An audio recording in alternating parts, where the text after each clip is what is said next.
దేవునికి ఇష్టమైన ఉపవాసము. చెప్పండి అందరూ. యెషయా గ్రంథము 58వ అధ్యాయం నుంచి కొన్ని మాటలు మనం జ్ఞాపకం చేసుకుంటామా?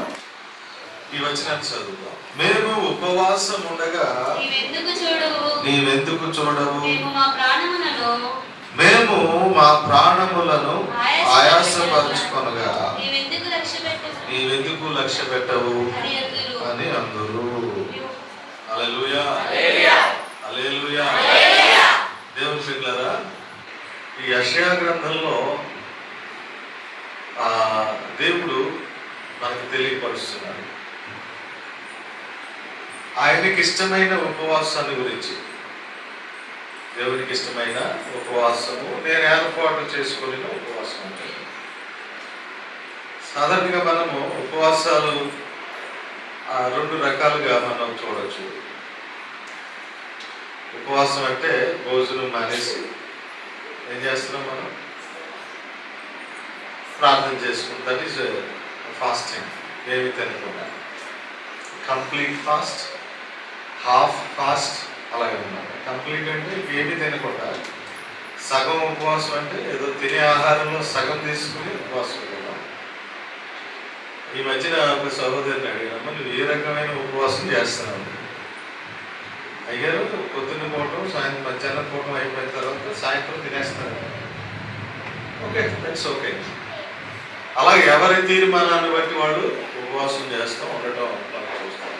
మరి మీరు అలా చేస్తున్నారు నాకైతే తెలియదు, కానీ దేవుడు బిడ్డలారా, అంచేత మన పరిశుద్ధ గ్రంథంలో అది ఉపవాసమే.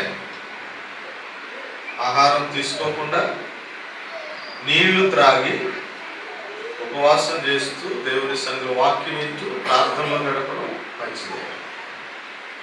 యెషయా గ్రంథం 58వ అధ్యాయంలో దేవుడు ఇంకొక ఉపవాసాన్ని గురించి చెప్పాడు. అది దాన్ని మనం ఈరోజు జ్ఞాపకం చేసుకుంటాం. హల్లెలూయా. ఒకసారి ఇశ్రాయేలు ప్రజలందరూ కూడా వాళ్ళు ఉపవాసం చేశారంట, ప్రార్థన చేసుకుంటున్నారు. వాళ్ళు ప్రార్థనలు చేస్తూ దేవుణ్ణి అడుగుతున్నారు. ఏమన్నా తెలుసా? మేము ఉపవాసం ఉన్నాం,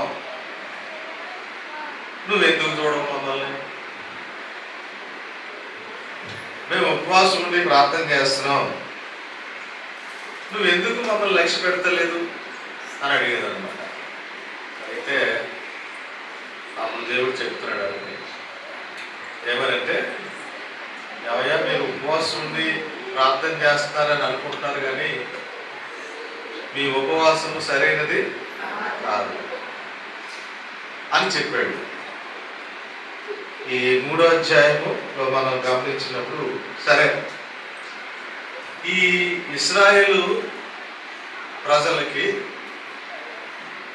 దేవుడు ప్రవక్త యెషయా ద్వారా చెప్పమన్న మాట ఏంటంటే, బాబు నువ్వు వెళ్ళి ఆ యాకోబు ఇంటి వారి యొక్క ఆ పాపాలను గురించి, వాళ్ళు చేసే తిరుగుబాటుని గురించి చెప్పు, వాళ్ళు మారుమనసు పొందుతారు అని చెప్పాడు.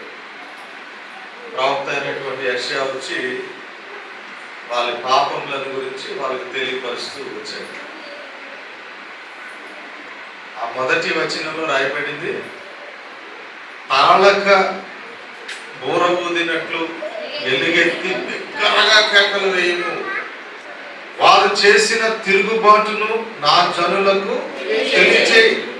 ఈ మాట చదివినప్పుడు అనిపించింది, యాకోబు ఇంటి వారికి వారి పాపములను తెలియచేయి. ఈ వచనం చదివితే అనిపిస్తుంది నాకు, ఇంత గట్టిగా చెప్పాలా పాపం చేస్తున్న ప్రజలకి? ఇంత బిగ్గరగా చెప్పాలా? నిజమే. ఒక్కొక్కసారి కాదు, మనము తప్పు చేస్తున్నప్పుడు, పాపము చేస్తున్నప్పుడు వారికి తెలియపరచడము, ఇదిగో ఇది తప్పు చేస్తున్నాం, ఇలా చేస్తున్నాం అని చెప్పడం కూడా మంచిదే. ఒకవేళ చెప్పకపోతే తెలియదు కదా. దేవుని బిడ్డలారా, హల్లెలూయా. నిజంగా దేవుడు ప్రవక్తలను వాడుకొని ఇశ్రాయేలు ప్రజలు ఆయా పాపాల్లో ఉన్నప్పుడు వారికి సూటిగా చెప్పమంటూ ఉన్నటువంటి సందర్భాలు మనకి కనపడుతూ ఉంటాయి. అలా చెప్పినప్పుడు పరిశుద్ధ గ్రంథంలో చాలా మంది ఉపవాసం ఉండి ప్రార్థన చేసి వారిని సరి చేసుకుని దేవుని యొక్క కృపను పొందుకున్నారు. హల్లెలూయా. చెప్పడం మనకి అవసరం.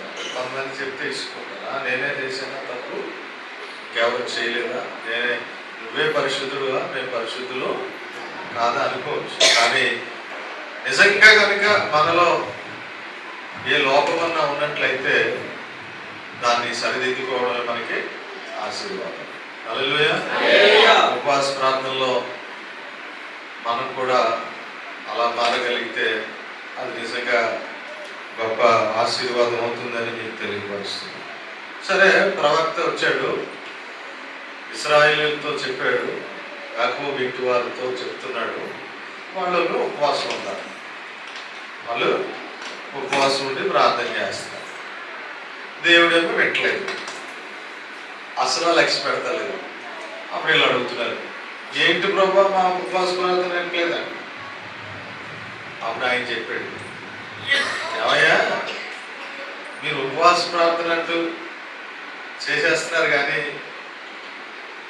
మీ ఉపవాస ప్రార్థన వినట్లేదు. ఎందుకో తెలుసా? ఎందుకంటే వాళ్ళు వేషధారులుగా ఉన్నారంట, అందుకని వినట్లేదు. హల్లెలూయా. ఈ 2వ వచనంలో రాయబడింది, తమ దేవుని న్యాయ విధిని విడువక నీతిని అనుసరించు వారైనట్టు అని రాయబడింది. అంటే వీళ్ళు ఉపవాసం ఉన్నారు, ప్రార్థన చేస్తున్నారు, వాళ్ళ ప్రాణములను ఆయాసపరుచుకుంటున్నారు రాయబడింది. ఉపవాసం ఉంది, సుఖమే ఉంది. ఏం చేస్తారట చెప్తున్నాడు వీళ్ళకి. దేవుడు ఏం చెప్తున్నాడంటే, అంచేతనే ఇంకోటి, మీ పని వారి చేత కఠినమైన పని చేయించేది. మీ ప్రార్థన నేను ఎందుకు పెట్టలేదంటే ఈ కారణాలు ఉంది. మీరు ఉపవాసం, తిరుగుబాటు ఉంది మీలో, 2వది వేషధారణ ఉంది, 3వది ఏంటంటే మీరు గమనించిన 4వ వచనంలో మీలో కలహం ఉంది. ఏముంది? అందుకని మీ ప్రార్థన ఎట్లేదు అన్నాడు దేవుడు. స్తోత్రం చెప్పడం. మీలో ఎంతమంది సమాధానంగా ఉన్నారు అని ఆలోచన చేస్తే దేవుడు బిడ్డలారా, మన కుటుంబంలో, సంఘంలో ఏదో ఒక సందర్భంలో మనం సమాధానాన్ని కోల్పోయి ఉన్న వారికి ఉంటున్నాం. కలహం ఉంది అంటే, కలహం ఉంటే దేవుడు వినడా ప్రార్థన వినడనే అర్థం. హల్లెలూయా. హల్లెలూయా. స్తోత్రం చెప్పండి. యేసు ప్రభు వారు మత్తయి సువార్తలో ఆయన వాక్యాన్ని బోధిస్తూ మాట జ్ఞాపకం వస్తారు. మీలో ఎవరికైనా మీ సహోదరుని మీద తప్పిదం ఉండి, కోపం ఉండి, కానుకల అర్పణలు తీసుకొచ్చి నాకు అర్పించదలుచుకుంటే మొదటిగా వెళ్ళి మీ సహోదరునితో అప్పుడు వచ్చి కానుకలు. హల్లెలూయా. నిజంగా దేవుని వాక్యాన్ని అనుసరించి జీవించాలనుకునే వాళ్ళు తప్పనిసరిగా యేసయ్య చెప్పినట్టు చేయాల్సిందే. అప్పుడే ఆయన ఆశీర్వదిస్తాడు. ప్రభా క్షమించిన ఆయన ఏదో రకంగా అయిపోయింది, కలహం ఉంది, ఆ కలహం అలాగే ఉంటుంది, నేను సమాధానం పడ్డగానే నువ్వు ఆశీర్వదించు అంటే అది దేవుడికి కొంచెం ఇష్టం లేదు పని. హల్లెలూయా. మొదటిగా వెళ్ళి మనం ఏం చేయాలి? ఆలోచన చేయండి. ఉపవాస ప్రార్థన కూడికలు మంచి ఆశీర్వాద మనోహరమైన పండుగలే. మీలో కలహం పెట్టుకుని, తిరుగుబాటును పెట్టుకుని, రాష్ట్రధారణ పెట్టుకుని ప్రభువా నన్ను ఆశీర్వదించయ్యా అని ప్రార్థన చేస్తే, నన్ను ఎందుకు చూడట్లేదు నా ప్రార్థన అంటే, నేను విన్ను. ప్రార్థన అంటారు. హల్లెలూయా. నిజంగా మనము సరి చేసుకోవడం చాలా గొప్ప ఆశీర్వాదం. మీకు మా ఈ వీడియో కనుక నచ్చితే ప్లీజ్ మన ఛానల్ని subscribe, like and share. Thank you.